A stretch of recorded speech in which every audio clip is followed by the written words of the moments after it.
If you've been to an old city, you've seen it. The carcass of a centuries-old building hollowed out and filled with a modern structure. This process is called Facadism, and is at the center of many preservation and architectural debates. Is it an affront to historic preservation and a noose around the neck of an architect's creativity? Or is it a powerful tool to protect the streetscapes and give architects more leeway in being creative? Let's dive into it.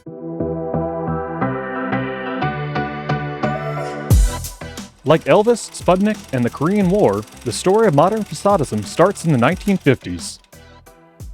It's a story of the interplay between changing laws, ideals, and preferences. As part of President Harry S. Truman's Fair Deal, the Housing Act of 1949 was signed. It's an expansive piece of legislation, but the part of that kicks off this story is Title I of the Federal Housing Act, which has the stated purpose of slum clearing and community development and redevelopment. This kicked off a gold rush as city governments scrambled to create plans which could receive federal money to rehabilitate their cities. View, a long-term view, and then they can try to point the way for the rehabilitation of cities. The expectation, both in legislation and how the cities interpreted it, was to tear down the slums and replace them whole cloth. The people who have lived in an urban center and in a slum situation for many years certainly do have rights. Fueled by federal dollars, historic buildings took to the bulldozer across the U.S. throughout the 50s. And these rights ought to be respected.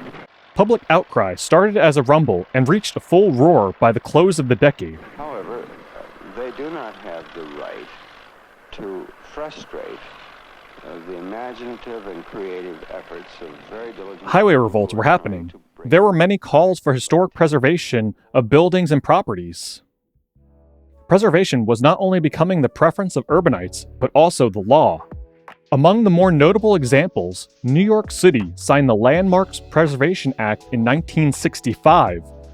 Ontario signed the Ontario Heritage Act in 1975. And Washington, D.C. signed the Historic Landmark and Historic District Protection Act in 1979.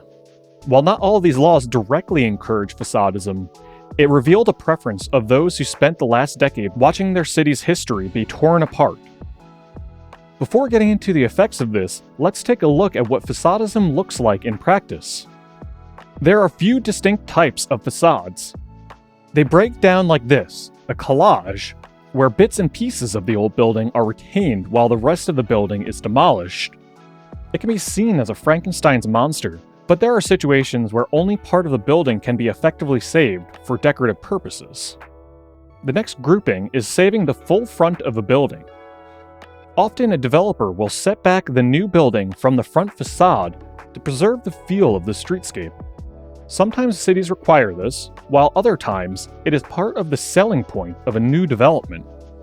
Now we are getting into what would be considered by many preservationists as exterior preservation. There is the scoop, where some of the lower levels are preserved as is, and the upper levels are replaced with a new structure which pops out of the top of the original building.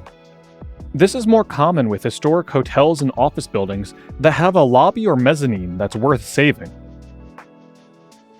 The last form being the incorporation, where a building is effectively preserved on the exterior, but the interiors are integrated into the new building.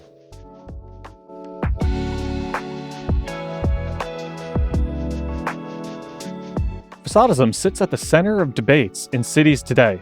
What do we save as a city grows? Some preservationists see facadism as a near cuss word, a capitalist kludge to strip away the historic character of a neighborhood and fill it in with lifeless buildings. On the other extreme, facadism is seen as a blocker in architecting more creative and beautiful buildings on a blank canvas. Neighborhoods that rely on tourism have been able to utilize facadism to retain the historic charm that tourists expect at street level. This can be seen in Louisville, Kentucky, a city known for its early 20th century distilling and history of baseball. Today, visiting the Distill Hotel provides a modern hotel experience while preserving the streetscape to maintain its historical experience. Stopping by the Louisville Slugger Museum allows visitors to experience an early 20th century walk-up integrated into a modern factory.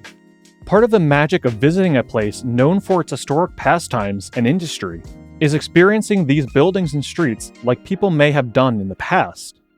Façadism allows this in the modern age. The Tate Modern Museum was built within the facade of the decommissioned Bankside power station, a fixture on the Thames River in London since the 19th century. After its closure in 1981, there were several proposals to redevelop the site, but none of them were financially feasible at the time. When the Tate Gallery announced the plant as the new home for its modern museum, the plans revealed the hope to minimize the generation of demolition waste. Developers would not completely demolish the structure, but reuse parts of the building in the rehabilitation efforts.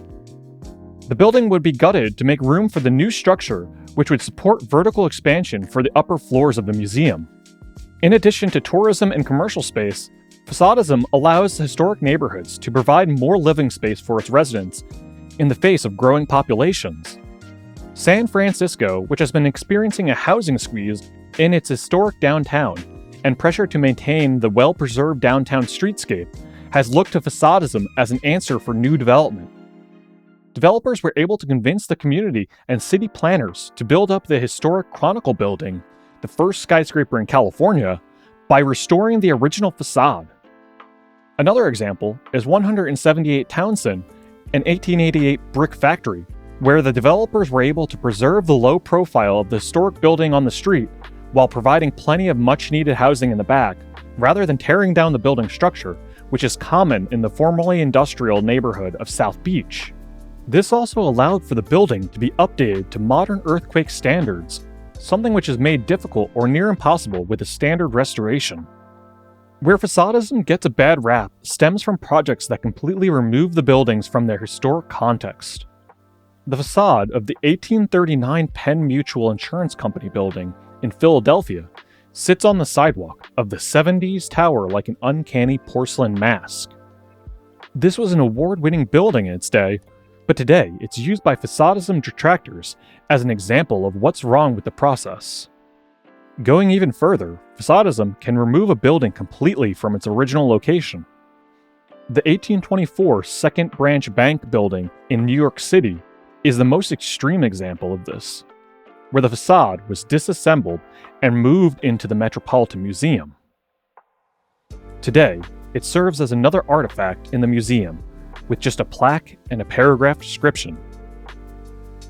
An instance of where facades were not saved by developers is Jewelers Row in Philadelphia. This site, consisting of 4 buildings that, even though they were not listed for historic preservation, made up a cohesive streetscape. The developer, Toll Brothers, hastily tore down the structures. When the pandemic hit, the project stalled. Now there is just an empty lot where the 4 buildings once stood, and it appears as if Toll Brothers has dropped the project. Things have been getting more contentious, and there is tons of bad will for any project on the site now. By not listening to the community's interest in saving a historic street, not only is the city left without a piece of its history, but without anything to even replace what they have lost.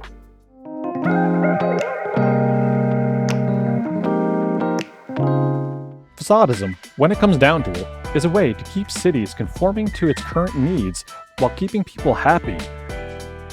Communities, activists, and developers can work together to create a place that people still want to visit, but also can work and live as the neighborhood grows.